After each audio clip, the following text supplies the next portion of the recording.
बिस्मिल्लाहिर्रहमानिर्रहीम। या का नाबुदु व इय्याका नस्तईन। बहुत मेहरबानी, बहुत शुक्रिया, आप लोग ने टाइम निकाला। कुछ अहम इश्यूज थे जिस पे मैं आज बात करना चाह रहा था। टेक्निकली मैं आज सिर्फ एक ही चीज़ पे बात करने के लिए मैंने आप सबको तकलीफ दी है, और वो है सिविल नाफरमानी की तहरीक के हवाले से।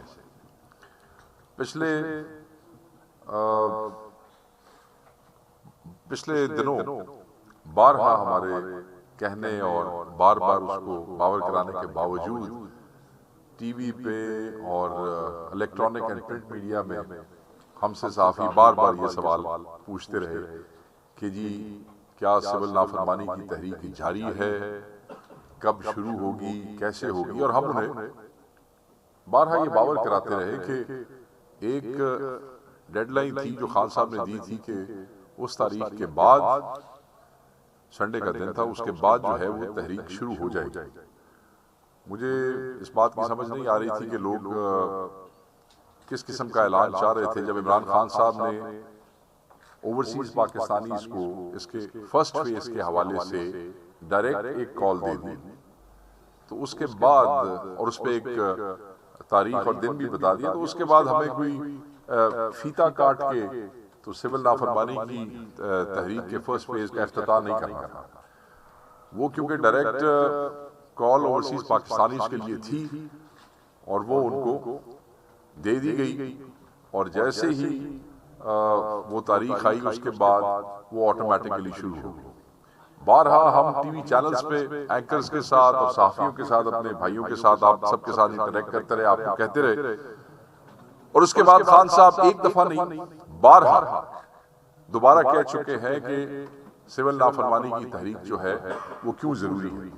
सो आज उसी हवाले से मैं सिर्फ चंद गुजारिशात करना चाहता हूं, और वो ये है कि खान साहब ने दोबारा कहा कि ये तहरीक इसलिए जरूरी है कि उस मुल्क में जहां पे शख्सी आजादी को बिल्कुल खत्म कर दिया गया हो, कानून और आईन को रोज पामाल किया जाता हो, निजाम का मजाक उड़ाया जा रहा हो, रूल ऑफ लॉ नामी कोई चीज ना हो, कारोबार तबाह कर दिया गया हो, मिलियंस ऑफ डॉलर्स का नुकसान सिर्फ इंटरनेट को स्लो करके जो फ्री लॉन्चर्स हमारे बच्चे मिलियंस ऑफ डॉलर्स पाकिस्तान के लिए कमा के ला रहे हैं, उन्हें उससे महरूम कर दिया गया हो, और सियासी असीरों को 2 साल से ड्रैग किया जा रहा है फैब्रिकेटेड फेक केसेस के अंदर, लोगों को जमानतों समेत गिरफ्तार कर लिया जाए, पार्लियामेंट के अंदर से अवामी नुमाइंदों को अगवा कर लिया जाए, मुल्क में अमन अमान नामी कोई चीज ना हो, और वो लोग जिनके पास अवामी मैंडेट नहीं है उन्हें इंस्टॉल किया गया, जिनको अवाम ने वोट नहीं दिए। तो इन सारी चीजों को सामने रखते हुए, और बेशबहा और ऐसी सूरत हाल, ऐसी चीजें मौजूद हैं जहां पे फिर नागुज़ीर हो गया कि सिविल नाफरमानी की कॉल दिए बगैर फिर गुजारा नहीं था। सो इसलिए खान साहब ने ये सारी चीजें, ह्यूमन राइट्स वायलेशंस, सिविलियन का military trial, again rule of law, ये ऐसी चीजें हैं जो जितनी भी तंजीमें कॉमनवेल्थ से लेके यूनाइटेड नेशंस तक आप जितने भी चार्टर पढ़े, ये 3 चीजें अहम तरीन चीजें हैं जिनका जिक्र जो है वो उनके चार्टर्स में उनके बुनियादी तौर पे मौजूद है, और उस पर कंपल्शन है पूरी दुनिया की और उन तमाम सिग्नेटरी कंट्रीज की जो उन तंजीमों का हिस्सा है, जो उन इदारों का हिस्सा है, कि वो डेमोक्रेसी के हवाले से, ह्यूमन राइट्स के हवाले से और रूल ऑफ लॉ के हवाले से, फेयर एंड ट्रांसपेरेंट ट्रायल्स के हवाले से जो है वो आवाज उठाई, और उस पर उन लोगों ने आवाज उठाई भी है। मैंने लास्ट टाइम भी आपसे डिस्कस किया था।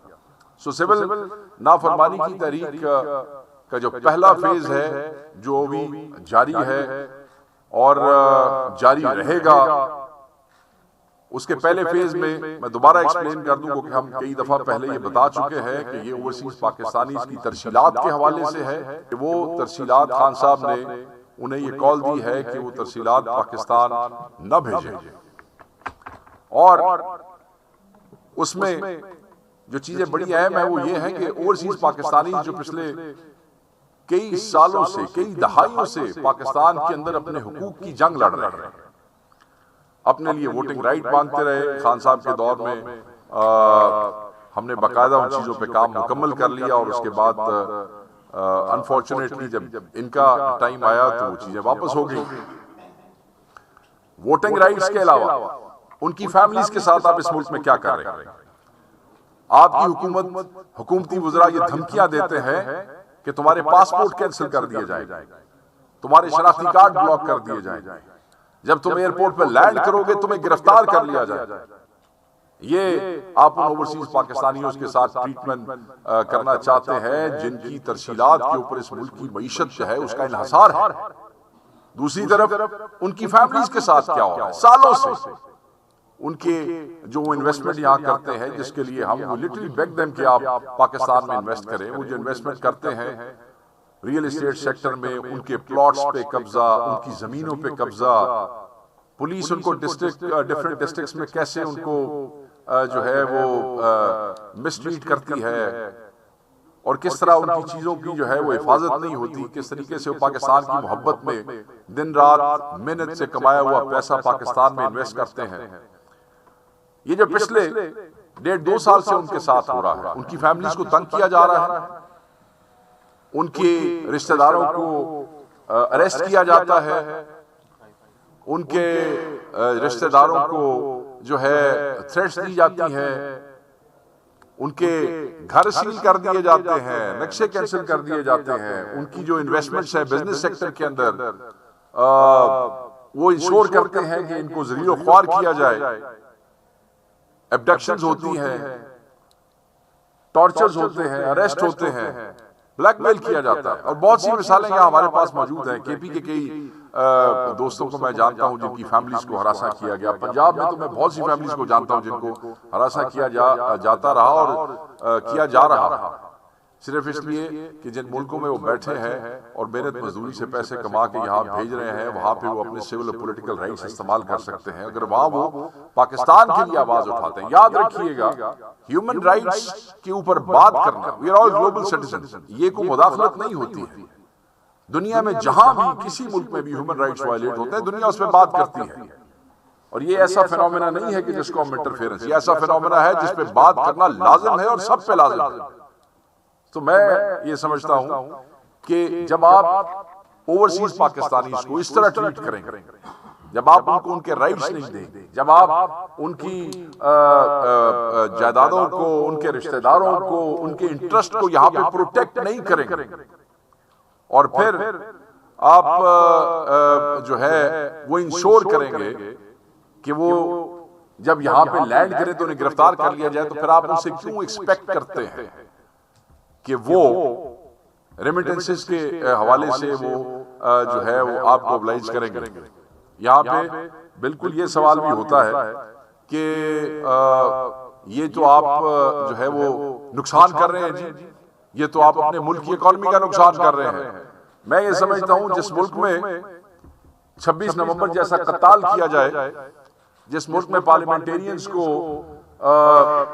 असेंबली से अगवा कर लिया जाए, जिस मुल्क में इंटरनेट स्लो करके इकोनॉमी को अरबों डॉलर का नुकसान पहुंचाया जाए, मेरे ख्याल में वो नुकसान, वो बड़ा नुकसान है एज कंपेयर टू कि एक सिविल नाफरमानी की तहरीक में अगर कोई तरसीलात बंद करता है तो वो एक नॉन वायलेंट तरीके से अपनी सियासी बेजारी का इस निजाम और इस कानून से इजहार करता है।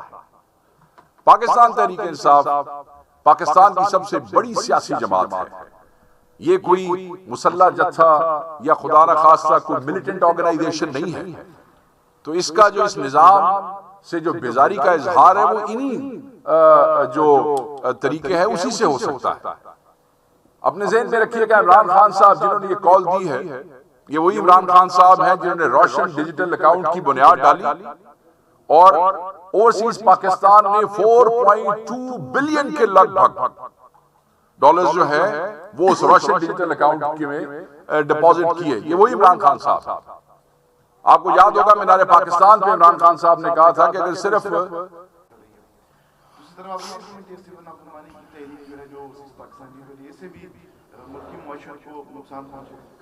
नहीं, मैंने ऑलरेडी क्लैरिटी से अपनी गुफ्तगू में पहले भी बताया कि जो निज़ाम और जो हथकंडे और जो कुछ इस वक्त इस मुल्क में हो रहा है उसको खत्म करने के लिए, उससे जान छुड़ाने के लिए ये कुर्बानी ओवरसीज को देनी पड़ेगी। खान साहब हैज थॉट अबाउट इट और वो समझते हैं कि जो वो नुकसान है वो इस रेमिटेंस की तरसील की रुकावट से बहुत बड़ा है।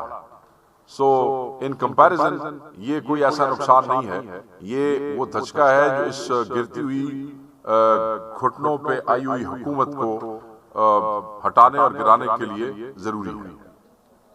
शेख साहब, ये जो है अभी तहरीक इंसाफ के कुछ वर्कर्स जो हैं वो रिहा हुए हैं, तो क्या ये मुज़ाकराती कमेटी की जानिब से जो मुज़ाकरात हैं क्या ये उसके समरात हैं? नहीं, ये ऐसी कोई बात नहीं है। मुज़ाकराती कमेटी पे तो अभी प्रॉपरली गुफ्तगू शुरू ही नहीं हुई, आप उसको फॉलो कर रहे होंगे। नहीं, मैं ये समझता हूँ कि ये कोई सम्राट नहीं है। इससे ज्यादा इन बेगुनाह लोगों को या नाहक तरीके से ज्यादा रखना शायद जिनके लिए मुमकिन नहीं था वो रिहा कर दिए गए।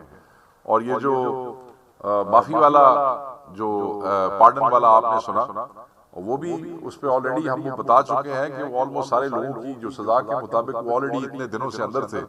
अगर आप वो कैलकुलेशन करें, जो भी सजा होती है वो दिन और रात काउंट होता है, तो ऑलरेडी उसमें रह चुके हैं। और हमें ये भी समझ नहीं आती कि यूजुअली तो इसमें होती है अपील के बाद मर्सी पिटीशन आती है और उसके लिए पार्टन जाती है। मगर ये कैसे हो गया, अपील के बगैर ही ऑलरेडी पार्टन वाला केस इन्होंने फाइनल किया। तो जिनकी सजाएं खत्म हो गई थी या कोई महीना दो रह गई थी, अगर वो बाहर आ गए हैं तो ठीक है, आ गए। उसमें कोई ये समझे कि ये कोई खैर सगाली है या कोई सम्राट है, तो I am sorry, we deny that.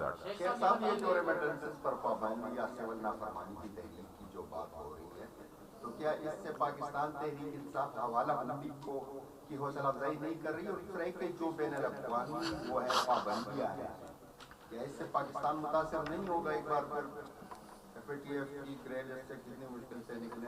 देखें, पहली बात तो ये है कि हमने किसी भी जगह पे ये किसी को नहीं कहा कि आप मंडी के जरिए पैसे भेजें। हाँ सर, मैं आपने मुझसे जो सवाल किया वो मैं आपको बताता हूँ। मैं आपको जो आपने सवाल किया मैं उसको एड्रेस कर देता हूँ। हम नहीं समझते, ना हम ये किसी को कह रहे हैं, हम सिर्फ ये कह रहे हैं, आपने लफ्ज़ पे गौर किया होगा कि कुर्बानी हमें कुछ ना कुछ देनी पड़ेगी, और वो कुर्बानी के हवाले से लोग अपने अपने अरेंजमेंट्स कर भी रहे हैं और लोग कर भी सकते हैं। बाकी रह गया कि क्या इससे उसकी ओडी की प्रमोशन नहीं होगी। देखें, जब तरसीलात रोकने का इमरान खान ने नहीं भी किया तो तब क्या हुडी रुक गई है? सो ये तो गवर्नमेंट का काम है, उसको चेक करना, वो जाने और उनका काम जाने। हम तो कोई ऐसी जो गैर कानूनी चीज है ना उसको प्रमोट करते हैं ना उसको बढ़ावा देते हैं। हमने लोगों से कुर्बानी के लिए कहा। इमरान खान साहब ने डायरेक्ट, जो उनका एक मोहब्बत का रिश्ता है ओवरसीज पाकिस्तानी से, उन्होंने उनसे कुर्बानी और इस एफर्ट के लिए कहा है। And I think people will make arrangements. वो आपको पता लगेगा जिस तरीके से चीजें सामने आएंगी।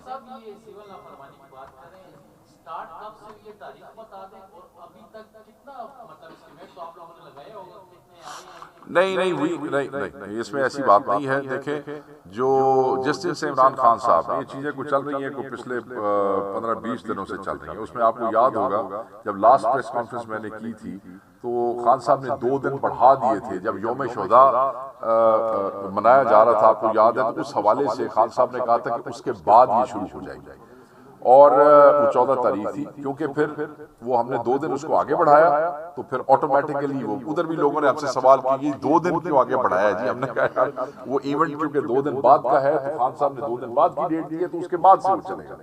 सो ये उस दिन से ऑन है। लोग कंफ्यूज थे, हम कंफ्यूज नहीं थे। यूजुअली लोग तरसीलात भेजते हैं यकम, जब लोगों को तनख्वाहें मिलती है या लोगों का जो मंथ एंड होता है बिजनेस का, तो वो 14 तारीख थी। ऑब्वियसली अब चीजें जब यकम के करीब आती हैं तो फिर उसके इफेक्ट्स का पता चलता है। ये कोई इसी महीने उसका इम्पैक्ट आपको मालूम नहीं होगा, तो इस पे हम उसको मॉनिटर कर रहे हैं क्लोजली। 1-1.5 महीने बाद आपको 2 महीने तक इसके इम्पैक्ट का अंदाजा बेहतर तरीके से हो सकेगा।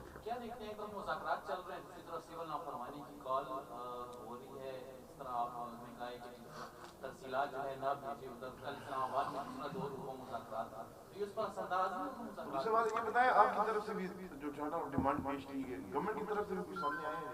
अच्छा चलें, I will take these two questions. पहली बात तो ये आपको पता होगा कि कल सवाल किया किसी ने कि अगर शेख खान साहब को सजा हो जाती है तो क्या मुज़ाकरात